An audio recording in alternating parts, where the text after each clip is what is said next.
brought you by Silver Pumps and Motors. Top quality और consistent performance के लिए सिर्फ सिल्वर पंप्स नाम याद रखना. కొన్ని విషయాలు నెవర్ ఎండింగ్ గా సాగుతూనే ఉంటాయి. అలాంటి టాపిక్స్ మీద ఆసక్తి కూడా అదే రేంజ్ లోనే ఉంటుంది. వాటిలో ఒకటి చైతు శామ్ డైవోర్స్. దీని గురించి లేటెస్ట్ గా మాట్లాడారు నాగ చైతన్య. ఇంతకీ చైతు ఏమన్నారనే ఆసక్తి మెండుగా కనిపిస్తోంది జనాల్లో.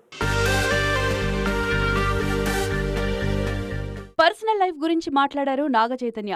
డివోర్స్ విషయంలో వస్తున్న నెగటివిటీ గురించి, తన సోషల్ మీడియా పేజీలో వస్తున్న కామెంట్స్ గురించి కూడా ఓపెన్ అయ్యారు తాను.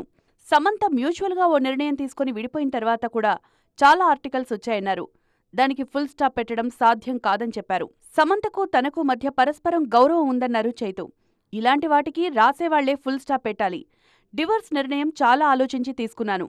నేను కూడా ఓ బ్రోకెన్ ఫ్యామిలీ నుంచే వచ్చాను. అందుకే చాలా కాన్షియస్గా ఆలోచించి ఈ నిర్ణయం తీసుకున్నాను. ఇప్పుడు నేను బాగున్నాను అంటూ తన పర్సనల్ లైఫ్లో వచ్చిన హర్డిల్స్ గురించి మాట్లాడారు చైతు. రీసెంట్గా తండేల్ సక్సెస్లో ఉన్నారు చైతన్య.